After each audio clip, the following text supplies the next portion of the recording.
Hello students. इस कोविड-19 pandemic period में बड़ा ही कठिन काल है and I expect all of you might be obeying the rules of lockdown and be safe inside your homes. We please do that because life is first, then there is the world. जान और जहान दोनों का concept प्रधानमंत्री जी ने दिया है, लेकिन पहले जान बचाइए।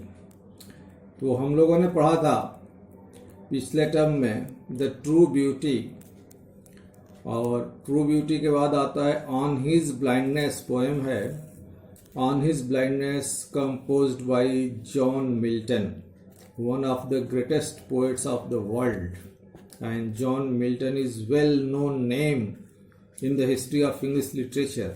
जॉन मिल्टन का नाम इंग्लिश लिटरेचर में जैसे सूरदास का नाम है इंडिया में, he is often compared to Surdas in India. You see, John Milton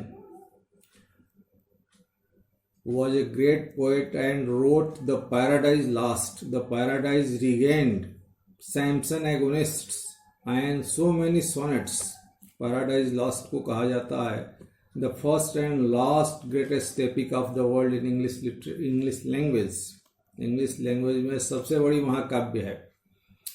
खैर, we are not going here to deal with the history of English literature. हम लोगों को पोएम ऑन हिज ब्लाइंडनेस पढ़ना है और पोएम से आपकी सेंट्रल आइडिया एक्सप्लेनेशंस आते हैं, इतने तक सीमित क्वेश्चंस रहते हैं। ऑन हिज ब्लाइंडनेस एक पर्सनल सोनेट है जॉन मिल्टन का। सोनेट जो है, सोनेट वर्ड सोनेटो से निकला हुआ है। इटालियन वर्ड सोनेटो मीन्स होता है song, means a little bit of song for the outlet of personal emotions. इसको फर्स्ट यूज किया था एक इटालियन ह्यूमनिस्ट था और सोनेटियर था पेट्रार्क, और पेट्रार्क से ही पेट्रार्कन सोनेट भी इसको कहते हैं या इटालियन सोनेट कहते हैं। इसकी नेचर 14 लाइन्स की पोएम को अब जान लीजिए सोनेट्स कहते हैं। 8 लाइन्स ऊपर की होती है उसको ऑक्टेव कहते हैं, नीचे की 6 लाइन को सेस्टेट कहते हैं। और फिलहाल इसकी राइमिंग स्कीम भी अलग होती है। शेक्सपियर ने बहुत सोनेट्स 108 लिखा है, लेकिन शेक्सपियरियन सोनेट इटालियन सोनेट में डिफरेंस है। शेक्सपियरियन सोनेट में क्या होते हैं, 4-4 लाइन के 3 क्वाट्रेंस होते हैं और 1-2 लाइन की कपलेट होती है।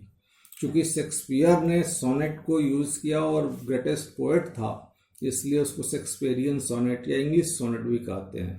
और इस सोनेट को ऑन हिज ब्लाइंडनेस ये इटालियन सोनेट या पेट्रार्कन सोनेट कहेंगे। 14 लाइन की पोएम है और सोनेट स्पेशली पर्सनल इमोशंस को एक्सप्रेस करने के लिए लिखा जाता है। जॉन मिल्टन ने इसको when he was extremely sad because he became prematurely blind at the age of 44 and he was suffering mental torture and agony, and all that he writes in this poem. आप अपनी book खोल लीजिए, सामने रखिए, line to line मेरे साथ पढ़िए और word to word, line to line meaning समझते चलिए। मैं रिसाइट करूंगा। When I consider how my light is spent or half my days in this dark world and wide, and that one talent which is death to hide, lost with me useless. Though my soul more bent to serve there with my Maker and present my true account, lest he returning chide. When I consider, I means the poet, when the poet thinks that how his eyesight is spent, light means क्या होगा, eyesight, आँख की ज्योति।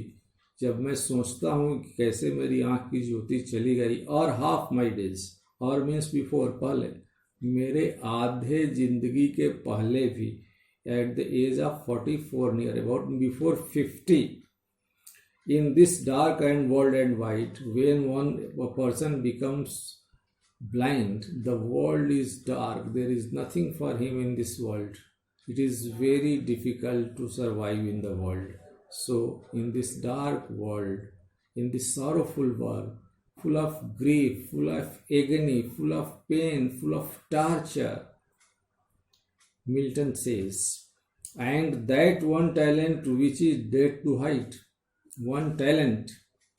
The poet is here convinced that he has been gifted with a particular talent.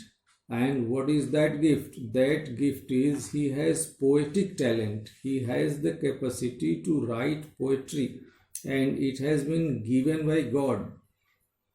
That one talent, एक जो talent है, which is death to hide, जिसको मृत्यु अपने साथ छिपा ले जाएगी, means it will end with his death and he has not used that.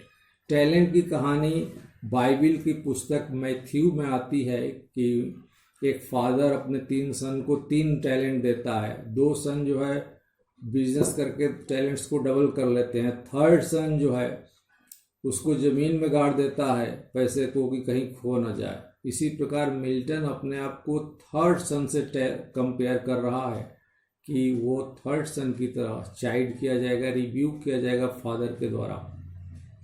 Lost with me useless, मेरे पास वह पोएटिक टैलेंट बेकार पड़ी हुई है। Though my soul more when to serve therewith my maker, और कह रहा है कि मेरी आत्मा चाहती है कि मैं उस पोएटिक टैलेंट से अपने मेकर मीन्स अपने बनाए हुए परमेश्वर गॉड की सेवा करूं, यानी ईश्वर की स्तुति लिखूं, प्रशंसा लिखूं, पोइट्री लिखूं, भजन लिखूं, गीत लिखूं, ये मैं चाहता हूं। And present my true account, और मैं अपना जीवन का सही ब्यौरा दे सकूं। द डे ऑफ जजमेंट जब आता है, जिस दिन पाप पुण्य का जजमेंट होता है, तो गॉड कहेगा कि तुमको पोएटिक टैलेंट दिए थे, तुमने पोएटिक टैलेंट का क्या किया। वही सोच रहा है।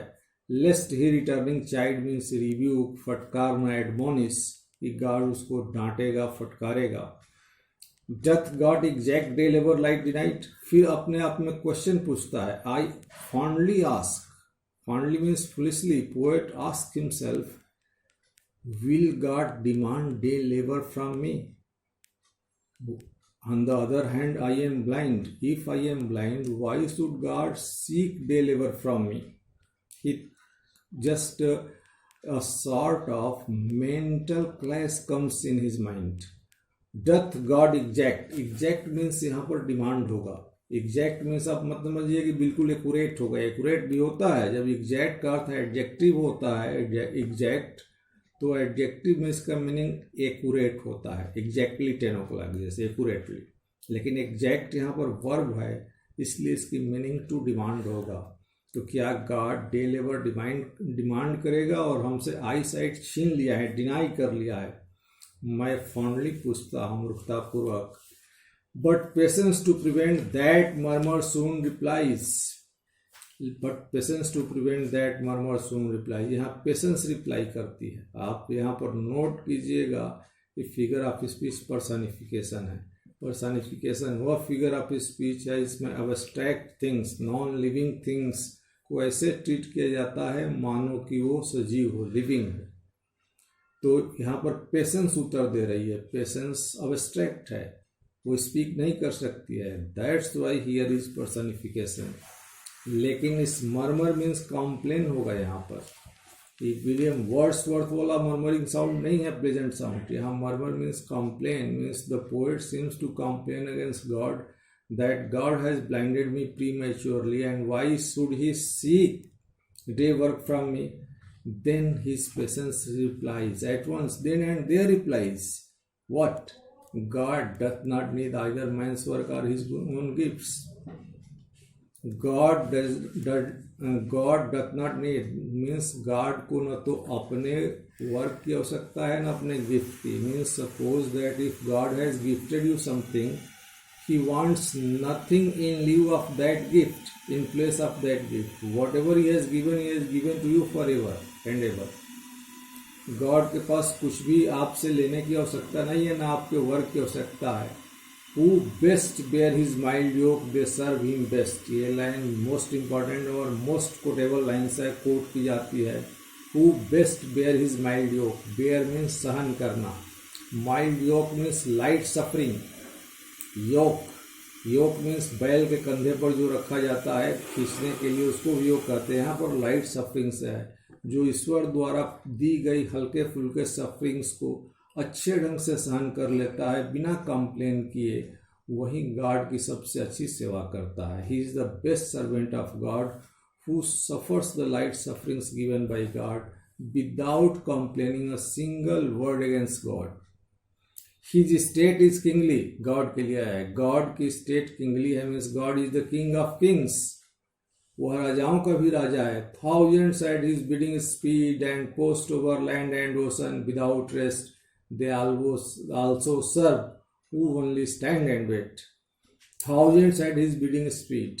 Bidding means order, speed means there are thousands of angels posted everywhere in the sky, on land, in water to carry on the order of God, to obey God's order at once. They don't delay. So why should God need man's work? He doesn't need man's work. Means हजारों देवदूत, हजारों परियां आकाश में, धरती पर, समुद्र में, जल में, थल में, नभ में, चारों तरफ नियुक्त की गई है. वो 24 आवर्स 24 घंटे इंतजार कर रहे हैं कि गॉड हमको कोई आदेश दे दे, कोई ऑर्डर दे दे जिसको हम पालन करके धन्य हो जाए. तो मैन के वर्क की गॉड को क्या आवश्यकता है? आपको गिफ्ट गॉड ने दे दिया, आपने यूज किया, मिसयूज किया. God doth not require his own anything for his gifts. So Milton soon realizes, he very soon realizes the supremacy of God, the omnipotence of God, that God doth not need. अब देखिए does जैसे प्रयोग होता है poetry में, does की जगह पर डथ होता है, टीएच लगा देते हैं. और ये जस्ट मिल्टॉनी केस तक आया है, उसके बाद से मॉडर्न पोइट्री में नहीं आया है, लेकिन पोइट्री में ऐसा होता है. And post over land and ocean without rest means those angels, those gods, they don't take rest. They round the clock they are waiting for God's order, God's anything advice to do.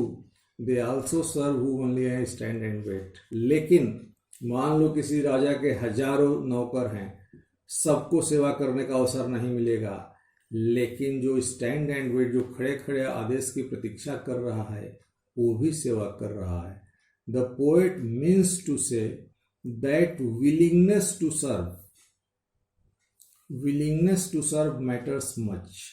आपको सेवा करने की इच्छा है, यह आपके बहुत matter करती है. If you have been handicapped, you have some problem, you cannot serve personally God, and if you have desire in your heart that I should serve God, God will accept you as real, as a practical servant. Means God will never deny you. Stand and wait means willingness and patience are the two things by which आप धैर्य रखें, सेवा करने की willingness, इच्छा रखें. God के लिए इतना ही पर्याप्त है. आप किसी भी शारीरिक, किसी भी मानसिक विकलांगता के कारण, किसी भी बाधा के कारण गॉड की सर्विस नहीं कर सकते हैं. It doesn't matter, God will not rebuke और punish you. So have willingness, have patience, and God will be pleased with you. This Milton realises one thing. Remember that Milton जो है बहुत, he was a devout Christian and he had unflinching, he had sterling faith in God. Milton 4 बजे सुबह उठ करके सबसे पहले Bible पढ़ता था. इतना ज़्यादा पढ़ाई लिखाई करता था, पढ़ने में इतना ज़्यादा व्यस्त हो गया था कि उसकी आँख की ज्योति चली गई. वैसे नहीं चली गई. और वह कट्टर क्रिश्चियन था, गॉड में बिलीवर था. जब वह कैम्ब्रिज में पढ़ता था तब भी हमेशा जीसस क्राइस्ट के बारे में बात करता था, और उसको साथी जो है क्राइस्ट लेडी कहते थे, द लेडी ऑफ क्राइस्ट चिढ़ाते थे. तो Milton here shows his inner most firm faith in God, that God is the king of king. He does not need man's work. If you have some problem, some handicapness, you should not worry. Have willingness, have patience, and God will recognize you as a real servant. This is your on his blindness. और इसको central idea और explanations हो जाएंगे, आप लिख लीजिए, dictate भी कर देंगे, राइटिंग भी दे देंगे। Thank you very much. कितने मिनट को